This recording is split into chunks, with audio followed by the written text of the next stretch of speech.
အားလုံးပဲမင်္ဂလာပါအခုတစ်ခေါက်မှာတော့ Microsoft Word ထဲမှာ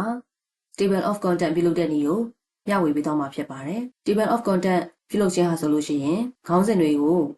စာမျက်နှာအလိုက်ပြရတာဖြစ်တဲ့အတွက်ကြောင့်မလို့ကိုယ့်ရဲ့ခေါင်းစဉ်တွေတနည်းအားဖြင့် heading တွေနဲ့ပတ်သက်ပြီးတော့မှခွဲခြားသိရမှာဖြစ်ပါတယ်ဥပမာအားဖြင့် heading 1လား heading 2လား heading 3လားပေါ့နော်စသဖြင့်သိနေရမှာဖြစ်ပါတယ်ဒီပါဆိုလို့ရှိရင်ဥပမာအားဖြင့်ဒါ chapter 1ရှိရဲ့ဒီအောက်မှာ introduction ဆိုတဲ့ခေါင်းစဉ်ရှိပါတယ်ဒီ introduction ဟာဆိုလို့ရှိရင်ဒါ heading 1ဖြစ်ပါတယ်နောက်တစ်ခုဆက်ပြီးတော့မှသွားကြည့်ပါမယ်ဒီပါဆိုလို့ရှိရင် chapter 1ရဲ့အောက်မှာခေါင်းစဉ်ခွဲဖြစ်ပါတယ်ဒါဆိုရင်ဒုတိယခေါင်းစဉ်ဖြစ်တဲ့အတွက်ကြောင့်မို့ဒါဒီ heading 2ဖြစ်ပါတယ်ဆက်ပြီးတော့မှကြည့်သွားပါမယ်ဒါဆိုရင်ဒါလည်း heading 2ဖြစ်ပါတယ် 1.2 ဖြစ်တဲ့အတွက်ကြောင့်မို့ဒါ heading 2ဖြစ်ပါတယ်ဆက်ပြီးတော့ဆင်းမယ်ဆိုရင်ဒါ chapter 2ရောက်ပြီပေါ့နော် chapter 2အောက်မှာခေါင်းစဉ်အကြီးလာတဲ့အတွက်ကြောင့်မို့ဒါဒီ heading 1ဖြစ်ပါတယ်နောက်ပြီးတော့ဆက်ပြီးတော့ဆင်းကြည့်တဲ့အခါမှာဒါဒီ heading 2ဖြစ်ပါတယ်ဒါဒီ heading 2ဖြစ်ပါတယ်เนาะဒီအောက်ကိုဆက်ဆင်းသွားမယ်ဆိုရင်ဒါဒီ 2.2 ရဲ့အောက်မှာထပ်ပြီးတော့မှခွဲထားတဲ့ 2.2.1 ဖြစ်တဲ့အတွက်ကြောင့်မလို့ဒါဒီ heading 3ဖြစ်ပါတယ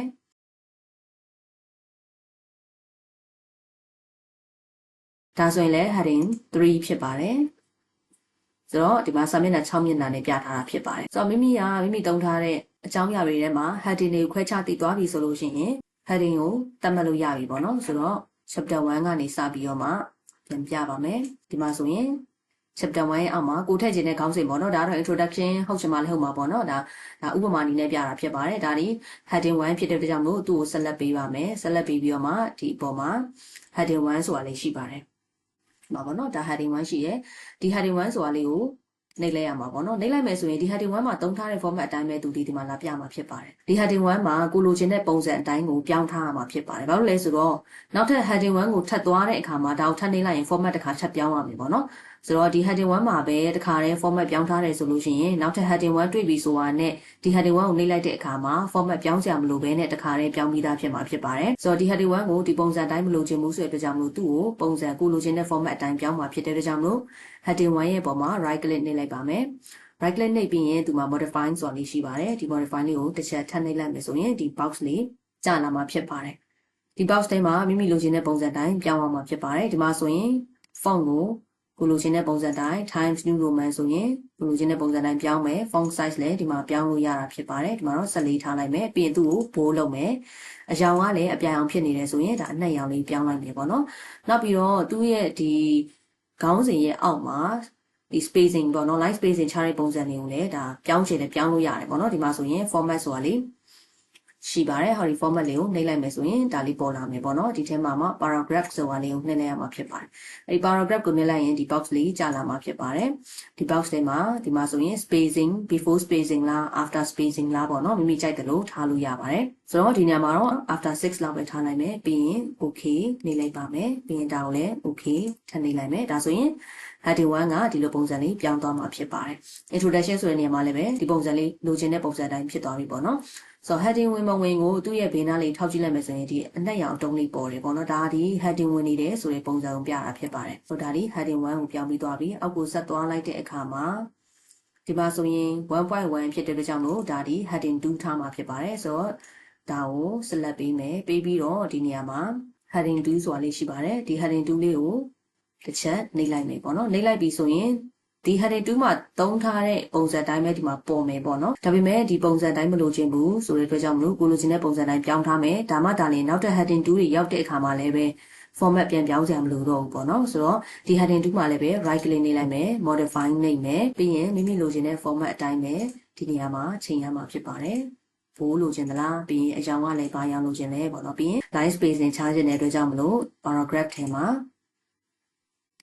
ာမိမိစိတ်ကြိုက်ချလို့ရတယ်ပေါ့နော်ပြီး okay နှိပ်မယ်ဒီမှာလည်း okay နှိပ်လိုက်မယ်ဒါဆိုလို့ရှိရင် heading 2လေးကမိမိလိုချင်တဲ့ပုံစံတိုင်းလေးရောက်သွားမှာဖြစ်ပါတယ်ဆိုတော့ဒီညမှာထောက်ကြည့်လိုက်မယ်ဆိုရင်လည်းပဲဒီအတုံးလေးပေါ်တဲ့အတွက်ကြောင့်လို့ဒါဒီ heading ဝင်နေတာဖြစ်ပါတယ်ဆိုတော့ဒါဒီ heading 2ပြီးသွားပြီနောက်တစ်ခုကိုဆက်သွားလိုက်တဲ့အခါမှာဒါဒီလည်း heading 2ဖြစ်တဲ့အတွက်ကြောင့်လို့သူ့ကိုဆက်လက်ပေးမယ်ပေးပြီးရင် heading 2ကိုနှိပ်လိုက်တဲ့အခါမှာဒီ heading 2ဒီထပ်ပြောင်းစရာ format ပြောင်းစရာမလိုတော့ဘူးပေါ့နော်ဒီတိုင်းဖြစ်သွားမှာဖြစ်ပါတယ်ဆိုတော့ဒီမှာလည်း heading လေးဝင်သွားပြီအောက်ကိုဆက်ပြီးတော့မှသွားကြည့်ပါမယ်ဒါဆိုရင် chapter 2နောက်တစ်ခန်းရောက်သွားပြီဒီကောင်းစဉ်ကြီးကိုဒါ heading 1ထားမှာဖြစ်တဲ့ကြောင့်မလို့သူ့ကိုဆက်လက်ပေးမယ်ပြီးရင် heading 1ဆိုတာလေ နှိပ်လိုက်မယ်ဆိုရင်သူဒီ format ထပ်ပြောင်းကြမလို့ပဲနဲ့ heading ဝင်သွားမှာဖြစ်ပါတယ်ဒီဘေးမှာအတုံးလေးပေါ်နေတာဒီ heading ဝင်နေတယ်ဆိုတဲ့ပုံစံကိုပြနေတာဖြစ်ပါတယ်နောက်ပြီးတော့ဆက်သွားပါမယ်2.1 ဖြစ်တဲ့အတွက်ကြောင့်မလို့ဒါဒီ heading 2ဖြစ်ပါတယ်ဆိုတော့သူ့ကိုဆက်လက်ပေးပြီးတော့ heading 2ကိုနှိပ်လိုက်ပါမယ်ဒါဆိုရင်လည်းသူ့ဘေးနားလေးမှာ heading ဝင်သွားပြီပေါ့နော် format ဘာမှပြောင်းကြမလို့တော့တခါပဲပြောင်းထားရုံနဲ့ရပါတယ်ဒီမှာလည်း 2.2 ကိုလည်းပဲဒါ heading 2ပြောင်းမှာဖြစ်တဲ့အတွက်ကြောင့်2ကိုနှိပ်လိုက်ပါမယ်သူ့ဘေးနားမှာအတုံးလေးပေါ်နေပြီဆက်သွားလိုက်မယ်ဒါဆိုရင် 2.2.1 ဖြစ်တဲ့ကြောင့်မလို့ဒါဒီ heading 3ကိုထားမှာဖြစ်ပါတယ် heading 3ဒီမှာ format ဘာမှမပြောင်းရသေးဘူးပေါ့နော်ဆိုတော့သူ့ကိုဆက်လက်ပေးမယ်ပေးပြီးတော့ heading 3ကိုရွေးလိုက်မယ်ဒါပေမဲ့လိုချင်တဲ့ပုံစံတွေဒီပုံစံကြီးမဟုတ်ဘူးပေါ့နော်ဆိုတော့မိမိလိုချင်တဲ့ပုံစံတိုင်းပဲဒီနေရာမှာ right click နှိပ်မယ် modify လုပ်မယ်ပြီးရင်ဒီနေရာမှာလည်းလိုချင်တဲ့ပုံစံတိုင်းပြောင်းပေးလိုက်ပါမယ်အရောင်လေးတွေပြောင်းမယ်ပြီးရင် paragraph ကိုလည်းပြောင်းချင်ပြောင်းလို့ရသေးတယ်ပေါ့နော်ပြီးရင် okay နှိပ်မယ် okay ထပ်နှိပ်ပါမယ်ဒါဆိုလို့ရှိရင် heading 3ရလည်းပဲ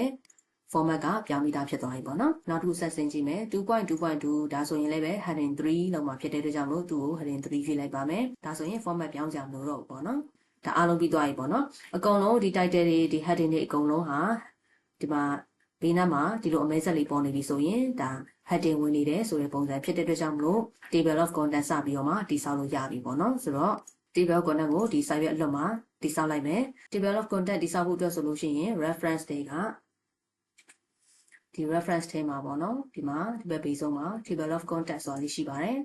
သူ့နေလိုက်မယ်ဆိုလို့ရှိရင်ဒီမှာသူပြထားတဲ့ပုံစံလေးတွေ auto သုံးလို့ရတယ်ပေါ့နော်အဲ့လိုမှမဟုတ်ဘူး custom table of content ဆိုတာလေးကိုသွားပြီးတော့မှရွေးချင်လည်းရတယ်ပေါ့နော်ဒါပေမဲ့ဒီထဲမှာလည်းစိတ်ကြိုက်ရွေးလို့ရတယ်ပေါ့နော်ဆိုတော့ဒီမှာပေါ်နေတဲ့အတိုင်းပဲအလွယ်ကူဆုံးဖြစ်တဲ့ဟာလေးကိုရွေးလိုက်ပြီပေါ့နော် okay နေလိုက်ပါမယ်okay နေလိုက်တာနဲ့ခုနတုန်းက heading ရွေးထားတဲ့ခေါင်းစဉ်လေးတွေကဒီမှာလာပြီးတော့မှပေါ်မှာဖြစ်ပါတယ်ဒါတွေကိုဘိုးမလို့ခြင်းဘူးဆိုရင်လည်းဒီညမှာမိမိစိတ်ကြိုက်ပြန်ပြီးတော့မှပြောင်းလို့ရတာဖြစ်ပါတယ်ဘိုးမလို့ခြင်းဘူးဒါမှ size ပြောင်းခြင်းလားitem လေးလုပ်ခြင်းလားကြိုက်တယ်လို့လုပ်လို့ရတယ်ပေါ့နော်ဒီထိတ်မှာခေါင်းစဉ်ထပ်ထည့်ခြင်းနဲ့ဆိုရင်ဒီထိတ်မှာလည်း table of content ဆိုပြီးတော့မှခေါင်းစဉ်ထပ်ပြီးတော့မှရိုက်လိုက်လို့ရတယ်ပေါ့နော်ဒီလိုပုံစံလေးဖြစ်သွားမှာဖြစ်ပါတယ် introduction ကိုသွားခြင်းတယ်ဆိုလို့ရှိရင်သူကဒီမှာဒီနေရာလေးကို mouse လေးကိုရွှေ့လိုက်တာနဲ့ cursor လေးရွှေ့လိုက်တာနဲ့သူက control နဲ့ click နဲ့နှိပ်လိုက်ပါတယ်ဒါကြောင့်မလို့ဒီ keyboard ကနေ control လေးကိုနှိပ်လိုက်မယ်ဆိုရင်သူကလက်ပုံစံလေးရသွားမယ်ပေါ့နော်ဒီလက်ပုံစံရောက်ပြီဆိုတာနဲ့မိမိနှိပ်ချင်တဲ့စာမျက်နှာကိုတွားလို့ရတယ်ပေါ့နော်ဆိုတော့ control လေးနဲ့နှိပ်လိုက်မယ်ဆိုတော့ဥပမာဖြင့် 1.2 ကိုနှိပ်ကြည့်မယ်ဆိုလို့ရှိရင်ဒီနေရာလေးမှာ control လေးနှိပ်ထားပြီးတော့လက်ပုံစံလေးပေါ်လာပြီဆိုရင်သူ့ကိုတစ်ချက်နှိပ်လိုက်ရင်ဒီ 1.2 ဆိုတာလေးပေါ်လာမှာဖြစ်ပါတယ်သူဒီစာမျက်နှာ3မှာရှိတယ်ပေါ့နော်ဒါပေမဲ့ဒီ1.2 ကိုစာမျက်နှာနံပါတ်ပြောင်းကြည့်မယ်ပေါ့နော်ပြောင်းကြည့်မယ်သူ့ကိုစာမျက်နှာနံပါတ်3မှာရှိတာကိုစာမျက်နှာနံပါတ်4ကိုပြောင်းကြည့်လိုက်မယ်ပေါ့နော် control enter နဲ့ပြောင်းကြည့်လိုက်ပြီဒါဆိုရင်စာမျက်နှာနံပါတ်4ရောက်ပြီပေါ့နော်ဒါပေမဲ့ဒီမှာ 1.2 ဒီစာမျက်နှာ3မှာပဲရှိသေးတယ်ဆိုတော့ဒါကို update လုပ်မယ်ပေါ့နော်ဆိုတော့တခါတလေမှာတချို့ table of content တွေကဒီနေရာမှာကာစာချလိုက်တာနဲ့ဒီထိတ်လေးမှာ update ဆိုပြီးပေါ်တယ်ပေါ့နော်ဒါပေမဲ့တချို့ set တွေမှာဆိုလို့ရှိရင် right click နှိပ်လိုက်မှဒါလည်း update fee ဆိုတာလေးပေါ်တာဖြစ်ပါတယ်မိမိရဲ့ဒီ update လုပ်တဲ့နေရာကဘယ်နေရာမှာရှိလဲဆိုတော့တစ်ချက်တော့ကြည့်ရမယ်ပေါ့နော်တခါတလေဒီထိတ်မှာရှိရဲတခါလေ right click နှိပ်လိုက်မှဒီ update fee ဆိုတာလေးပေါ်လာတယ်ပေါ့နော်ဆိုတော့ဒီ update table of content ဆိုတာလေးပေါ်လာပြီဆိုလို့ရှိရင်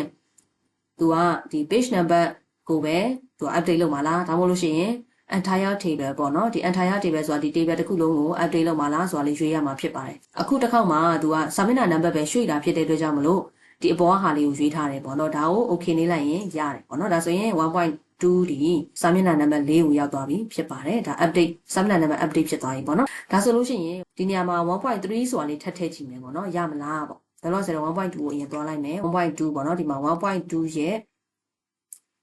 ့အောက်လေးမှာ1.3 ဆိုတာလေးထည့်လိုက်မယ်ပေါ့နော် 1.3 ဆိုတာလေးထည့်လိုက်မယ်ဥပမာအပြင်ဟိုမိမိကြိုက်တယ်လို့ရိုက်လို့ရတယ်ပေါ့နော်ဒီကောင်းစီလေးတစ်ခုထပ်ထည့်လိုက်မယ်ပေါ့ဒါကိုဒါ heading မဝင်သေးတဲ့အတွက်ကြောင့်မလို့ heading ဝင်အောင်ဒါကို heading 2ဆိုတာလေးရွေးလိုက်မယ်ရွေးလိုက်ပြီဆိုလို့ရှိရင်သူ့ဘေးမှာအတုံးလေးပေါ်လာပြီအဲ့တော့ table of content ကိုပြန်သွားမယ်သွားပြီးသားလို့ရှိရင်သူ့ကို update လုပ်မှာဖြစ်တဲ့အတွက်ကြောင့်မို့ဒါ right click နှိပ်မယ် update fee ဆိုတာလေးနှိပ်မယ်ဒီတစ်ခါကျတော့စာမျက်နှာနံပါတ်တင်လုပ်မှာမဟုတ်ဘူးဒါ update entire table ဆိုတော့ခေါင်းစဉ်တွေထပ်ထည့်မှာဖြစ်တဲ့အတွက်ကြောင့်မလို့ဒီအောက်ကဟာလေးရွေးလိုက်မယ်ပြီးရင် okay ထပ်နှိပ်လိုက်မယ်ပေါ့နော်အဲ့ဒါဆိုလို့ရှိရင်ဒီနေရာမှာ 1.3 importance of the study ခုနထည့်လိုက်တဲ့ဟာလေးပေါ်လာပြီပေါ့နော်ဒါစာမျက်နှာနံပါတ်4မှာရှိပါတယ်ဆိုတော့ဒီနေရာမှာလည်းပဲ ဒါဘိုးတွေမလို့ခြင်းဆိုရင်ဘိုးတွေပြန်ပြောင်းပေါ့နော်အကြိုက်တယ်လို့လုပ်လို့ရတယ်ပေါ့နော်ဒါဆိုလို့ရှိရင်တကယ်လို့များမိမိရဲ့ခေါင်းစဉ်တွေကို heading 1ကြီးပဲလုပ်ခဲ့မယ်ဆိုလို့ရှိရင်သူဒီဘယ်ဘက်ဆုံးမှာပဲရှိမယ်ပေါ့နော်ကြည့်ရတာတိတ်ပြီးတော့မှပြလို့လည်းမလှဘူးပေါ့နော်ဆိုတော့ heading 1ဒီမှာဆိုရင်ဒါဒီ heading 1ဒါဒီ heading 2ပေါ့နော် heading 1ရဲ့အောက်မှာ heading 2တွေရှိတယ်ဆိုတော့ဒီမှာတစုတစည်းတဲ့သူကကြည့်လိုက်တဲ့အခါမှာရှင်းလင်းနေတာဖြစ်ပါတယ်ဒီအောက်မှာဆိုရင်လည်းဒါဒီ heading 1ဒါဒီ heading 2ဒီနှစ်ကြောင်းอ่ะပေါ့နော်ဒီနှစ်ကြောင်းက heading 2ပြီးရင်ဒီအောက်ကဒါဒီ heading 3ဖြစ်ပါတယ်ဆိုတော့ကြောင့်မလို့ heading 1 2 3ကိုခွဲပြတာကပို့ပြီးတော့မှထင်သာမြင်သာရှိတယ်ပေါ့နော်မိမိရဲ့ခေါင်းစဉ်တွေဒီ heading 1 heading 2 heading 3ဆိုတာလေးကိုခွဲခြားသိမယ်ဆိုလို့ရှိရင်ခွဲခြားပြီးပြမယ်ဆိုလို့ရှိရင်ပို့ပြီးတော့မှ